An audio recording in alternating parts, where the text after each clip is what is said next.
Hey, what's up, everybody? Video 44 coming at you with another video. All right, so we're talking about the Lakers, man. Lakers and the Rockets tonight at 5 p.m. Pacific, 8 o'clock Eastern in Houston. And, yeah, the Lakers are coming off a fantastic, memorable win. It's a double overtime win against the Golden State Warriors where we dropped 145 points in double overtime. We also had a game right before that where we dropped 141 points against the Bulls. I believe that was the Bulls. Forgive me if I'm wrong, but I think it was the Bulls. Either way, we've been dropping a lot of points as of late, man. We found our scoring punch. We found it because guys like D'Angelo Russell and Vanderbilt and Austin Reeves and Rui Hachimura are finally starting to click at the same time. So when they're hitting buckets, we can score. We can score as a team, and that's what we've been finding. So we've been very excited about our team as of absolute late. Of course, we went through a long stretch where things were not so good, but as soon as the trade rumors seemed to hit over the last couple of weeks, a guy like D'Angelo Russell has just stepped into his star power and has really made it very difficult for the Lakers to want to part ways with him at this point. From what I understand, trade talks have all but stalled in regards to DeJounte Murray with the Hawks. So congratulations to D'Lo on just fantastic play, and he's really helping us win games. And even though we've had some losses that have really taken our frustration to a higher level, these last two games have really made us feel a lot better about our team. So as we go into this Houston game, I have one player on my mind that is not a big star. He's not even one of the young kids that I'm excited about. But as I look at the box score over the last several days, I just got a weird feeling, just like I did about Wiggins, who played pretty well against Golden State. I got a feeling that Aaron Holiday is somebody we need to pay attention to off the bench for the Houston Rockets. He's probably the last guy you're worried about, but he seems to play well against us no matter what team he plays on. So I'm just circling his name before the start of the game. He's not the most important player on the team. In fact, he's probably the 9th or 10th guy in their rotation. But he's going to get on the floor, and he's been playing very efficiently with the minutes that he's been given. And the last time we saw him, he played well against us. So keep an eye on Aaron Holiday. While everybody else is looking for everybody else, I want all of us to pay attention to Aaron Holiday tonight. Just a hunch, doesn't have to be nothing, but pay attention to him. Also, let's talk about the players that we know are serious on that team. Alpi Sengun, he missed 2 free throws in the last matchup.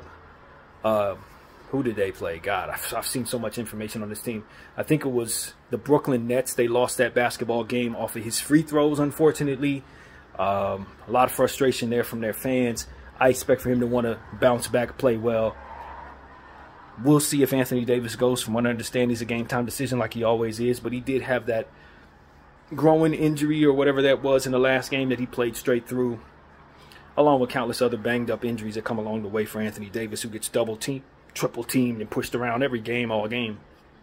So, given the fact that one went into double overtime, he played through it but was a little hampered. I think it's a chance we may sit him tonight.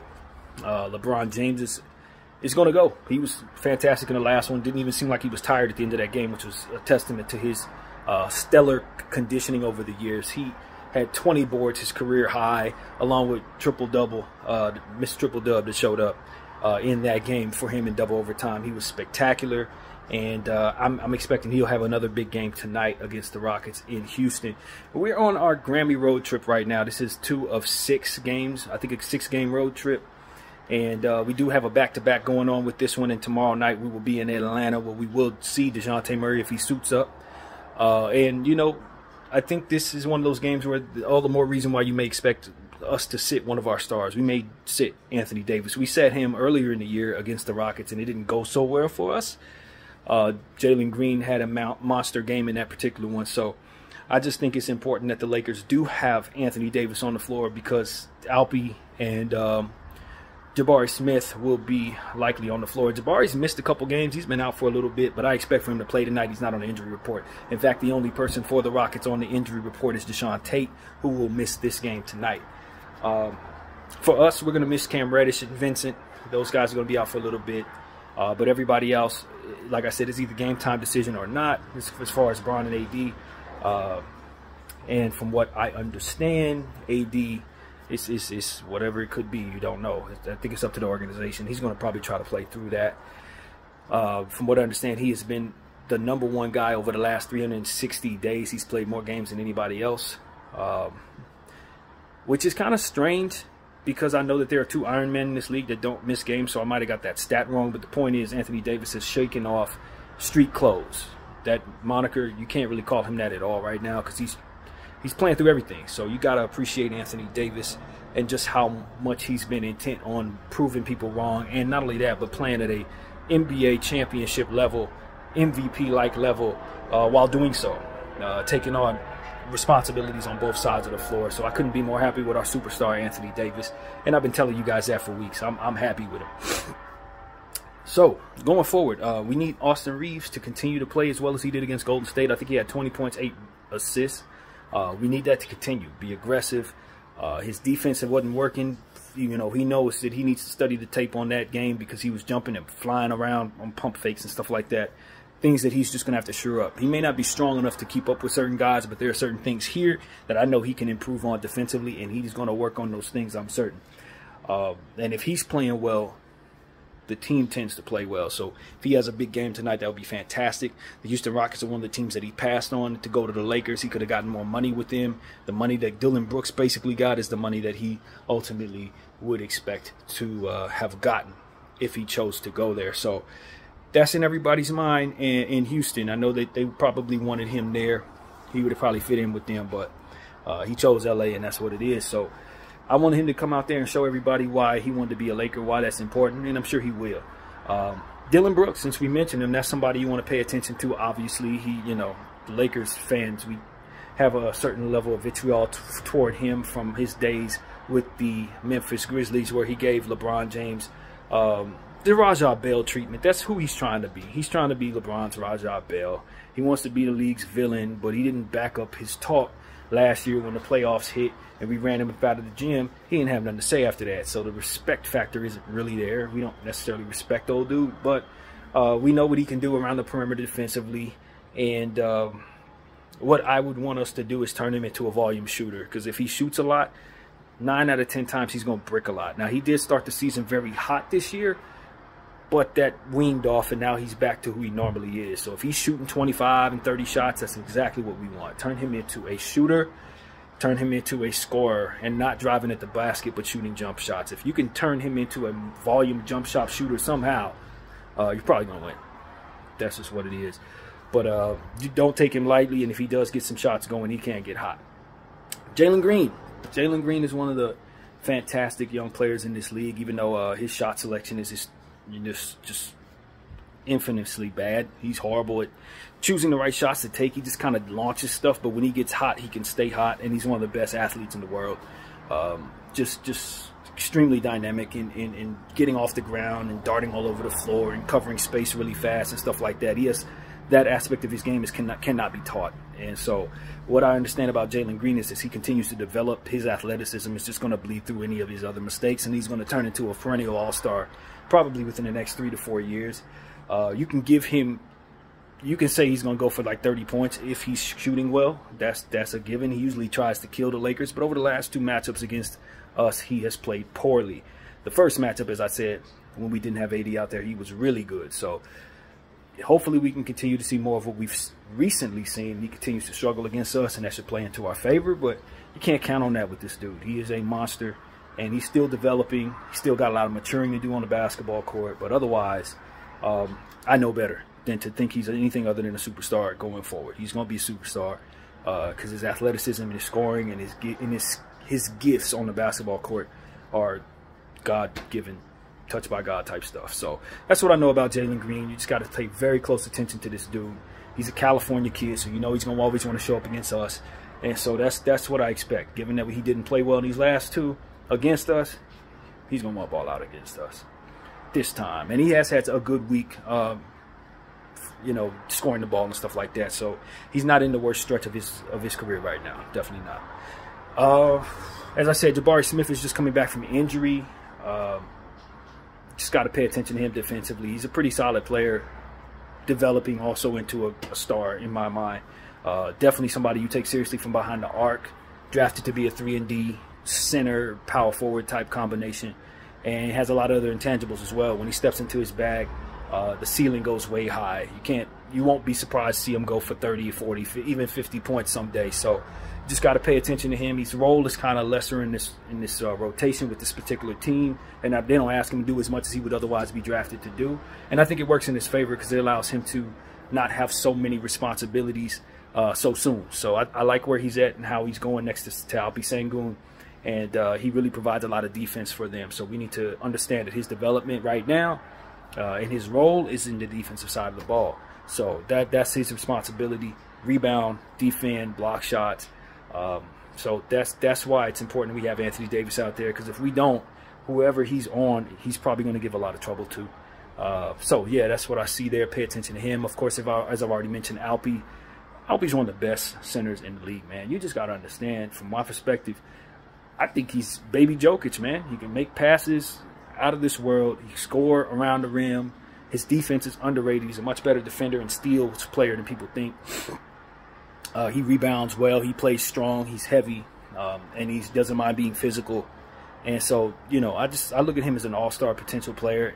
If his team can ever get good enough with wins, his all-star appearances will come. So that's really what it is. I think he's probably played well enough to be an all-star this year, but the team just isn't probably quite good enough, and there's too many other star power-like players around him that just kind of draw away from what attention he would otherwise get. Another guy on this team that you need to pay attention to, of course, is Fred VanVleet, NBA champion with the Toronto Raptors. From what I understand, he played poorly in the last game. I do not expect that to carry over into this one.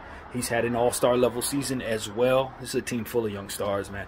And he just happens to be the guy that they've paid a lot of money to play the point guard position. So you got to pay attention to him. Getting assists, he always gets over 10, 12 assists against us. Scoring the ball, shooting the three, little stuff like that is to be expected from that player right there. So I already know what time it is when it comes to Fred VanVleet. And given the fact that he struggled in the last one, I do not expect him to struggle going forward. He's too good for that. So be very careful with him. He makes them come together in a lot of different ways. What else? Man, they got so much talent on this team. Y'all know this is one of my favorite young teams in terms of their roster. Of course, you want to talk about Cam Whitmore, the guy we passed on in the draft.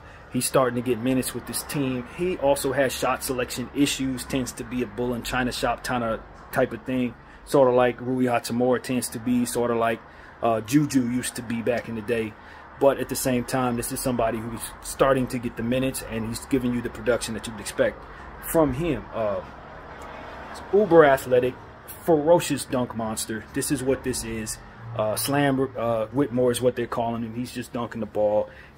He's dynamic defensively when it comes to jumping passing lanes and stealing the rock. So expect for that to be some of the case. Getting in transition, he's ferocious in that way. His three ball can fall. You know, he's not an amazing three-point shooter, but he's good enough. And he could take on a heavy load with his athleticism and his uber energy. He's a masterful energy guy. You know, out the gate, he's already bringing a lot of velocity on the rim, and ultimately a lot of pressure on the other team to try to keep up with him and that energy. So that is something that I know is going to be there tonight against us. Cam Whitmore has not played against the Lakers. I do expect he'll get some minutes tonight, although they do have some guys coming back from injury. Jae'Sean Tate is still out, so they'll probably keep him in rotation, and the fans are calling for them to use him more. So if he gets big minutes, expect big production on both sides of the floor. It's Cam Whitmore. Also, Amen Thompson. He's healthy. He started the season hurt. 4th overall pick in the draft. Arguably one of the most athletic players the game has ever seen already. Can dart all over the floor. Defensively amazing. And he had a clutch 3-point bucket 2 games ago, rather. I don't remember who they played. Honestly, it's drawing a blank on me. But he hit the 3-point shot that ended the game for their team. And that is something he's expected to not be able to do. That's why he didn't have as much respect in the draft as many would think his athleticism and his game would otherwise bring to the table, because they said he couldn't shoot the ball. Well, he hit a clutch 3, so there you have it. He doesn't have too many holes in his game outside of the 3-ball, which is scary considering the fact that he hit that shot. He's a masterful passer, amazing defender. Like I said, 10 times more athletic than half the whole league, man. Can score at the rim with ease, good touch around the rim. He's a point guard with a huge frame, long arms.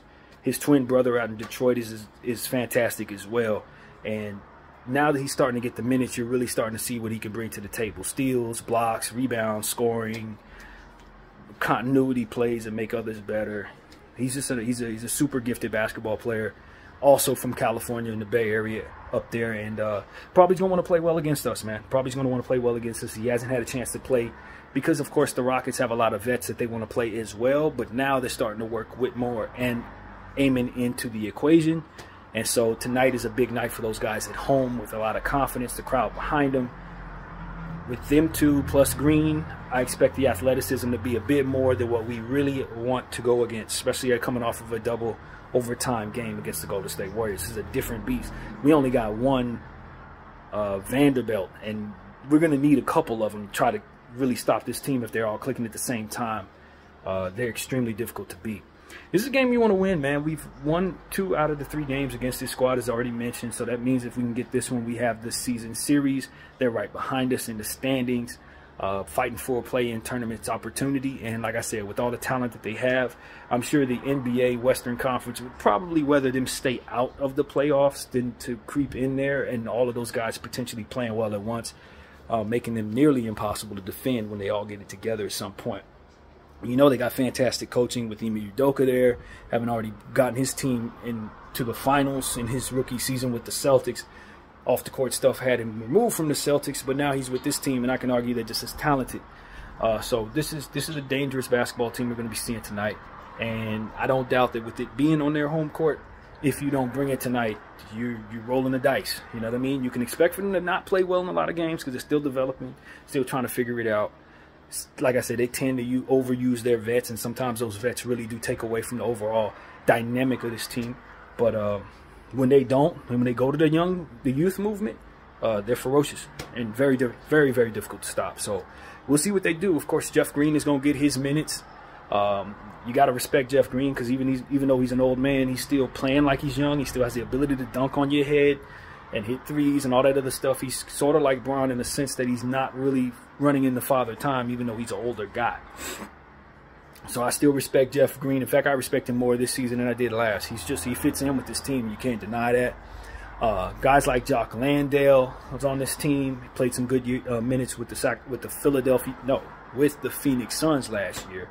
And he's also in rotation. I know the fans don't like him, so that means they're probably going to want to raise his trade value. This is a game you may see him get some minutes and may play better. Try to move him since he has played poorly overall and doesn't really fit in on this team as much. What else, man? Like I said, Aaron Holiday is somebody I have circled. I just look at him as a dark horse X factor off the bench. So if he's really playing well, it's very difficult to stop them, given the fact they have so many other players that you have to account for. So yeah, keep an eye on him, of course. Who else, man? There's more players on this team too, man. They have a really, really, really extensive roster, and they can bring fresh legs off the bench that could bring energy and athleticism.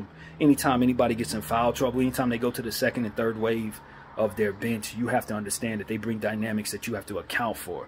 You cannot run just 6 players against this team and expect to have success. They're going to beat you because they have the ability to bring in fresh legs and different dynamics. So yeah, man, that's why this team is so dangerous to me. Even though their record says that they're not very good, I know better from player to player to player to player. They have one of the most talented teams in the league, and their coach is one of the most talented coaches in the league. So it's just a matter of time before they put it all together, unless they continue to ask people like Dillon Brooks and Jeff Green to step in front of people, and Jae'Sean Tate to step in front of all these super athletic, talented young players. If they can kind of move them down the pecking order and move the Cam Whitmores and Amen Thompsons up, this team is going to be very dangerous for a long time. So that's what I say there. That's really where my head goes when I think about this Houston Rockets team. They are not quite overachieving with what it is you expect from them, but that's based on choices in the roster, if you ask me, man. They should have never signed no damn Dillon Brooks. I told y'all that should have never happened.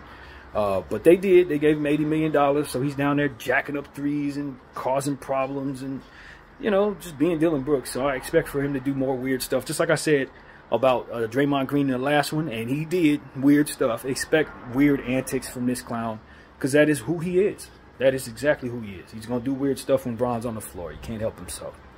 So, yeah, man, that's what it is, man. The Rockets are a team that is going to play us like they're a rival. You know, they don't probably, we don't see them as a rival in any way, but I'm pretty sure anytime we come to town, it's a big deal for those young fellas.